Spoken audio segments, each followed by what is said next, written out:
Bueno, como ejemplo sirvo este trabajo que hicimos con Germán Caruso, que creo que lo han conocido, Germán, y Marcela Esbar. Germán es un egresado de la Universidad de San Andrés, que trabaja en el Banco Mundial últimamente, y Marcela es profesora del Departamento de Matemática, actualmente la directora, ¿no?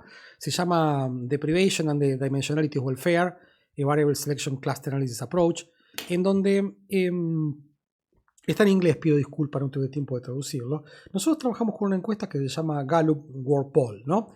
Que es un conjunto, es una base de datos socioeconómica que tiene mucha información.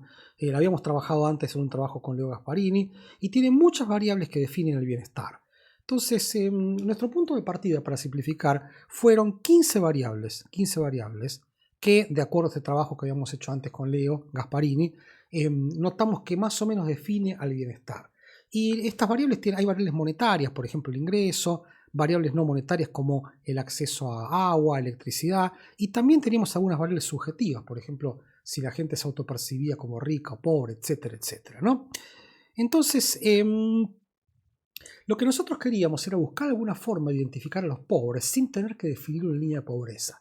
O sea, viendo si realmente podíamos armar dos grupos distintos entre ellos y después poder identificar que realmente uno de esos grupos uno podría tratarlo como si fuese el grupo de los pobres. Entonces, ¿qué es lo que hicimos? Hicimos análisis de clúster, revolvimos muchas alternativas a buscar el número de grupos y todos los tests sugieren que a la base de datos que nosotros estábamos estudiando realmente subyacen dos grupos.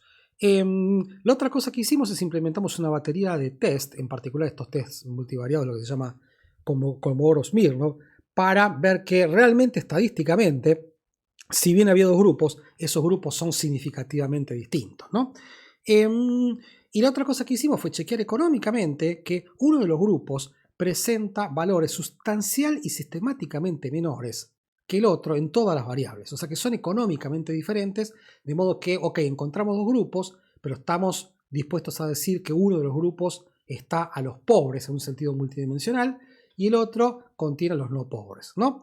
Y también chequeamos obviamente que las clusterizaciones son robustas a distintos puntos de partida y estrategia de clusterización. Después lo que hicimos es, bueno, ok, nosotros ya sabemos que hay dos grupos y el problema que planteamos utilizando análisis de dimensionalidad fue plantear, ok, pero de las 19 variables, ¿cuáles son las 3 que mejor permiten reclusterizar los datos? O sea, si tuviésemos que quedarnos con 3, ¿cuáles elegiríamos? Y utilizando una técnica bastante parecida en espíritu a lazo, encontramos que las 3 variables son el ingreso, ¿está bien? No haber tenido plata para comprar comida en el último año, por lo menos en 3 oportunidades, y tener una computadora en el hogar, ¿no? Sobre todo con la importancia que tienen ahora las computadoras en épocas de pandemia. Cosas. Primero, el ejercicio que hicimos es computacionalmente bastante denso, o sea, requiere un montón de estrategias computacionales.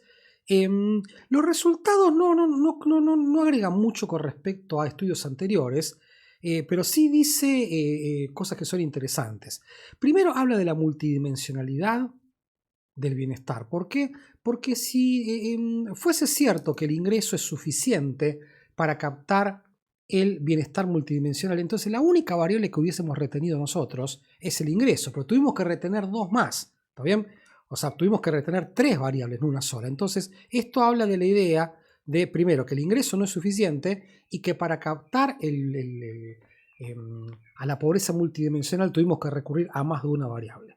¿Está bien?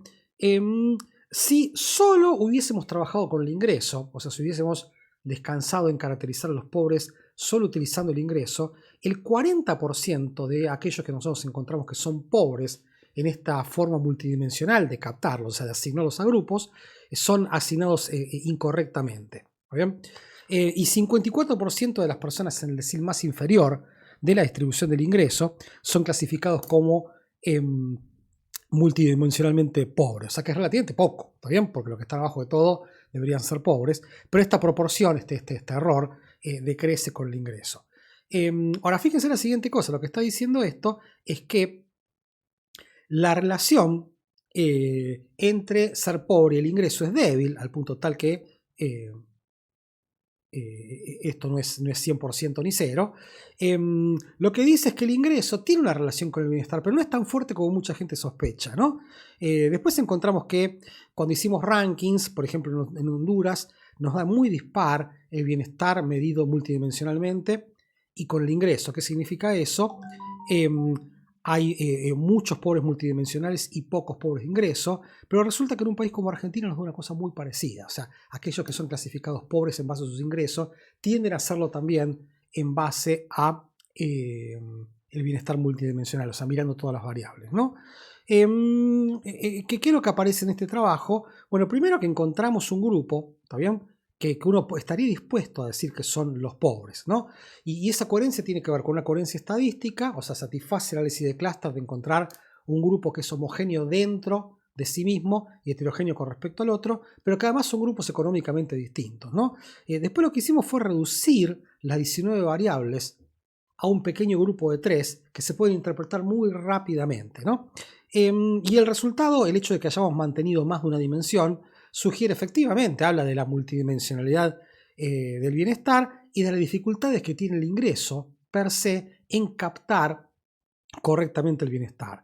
Y eventualmente esto habla de la relevancia del uso de métodos multidimensionales en economía. Pero en definitiva, quería contarles cómo funciona una técnica de clusters para un problema relevante como es, por ejemplo, partir a los pobres en dos grupos. Fíjense la gran diferencia con lo que se usa en la práctica. En la práctica se usa línea de pobreza, ¿está bien?, que tiene mucho de arbitrario. O sea, ¿por qué fijamos la línea de pobreza acá allá?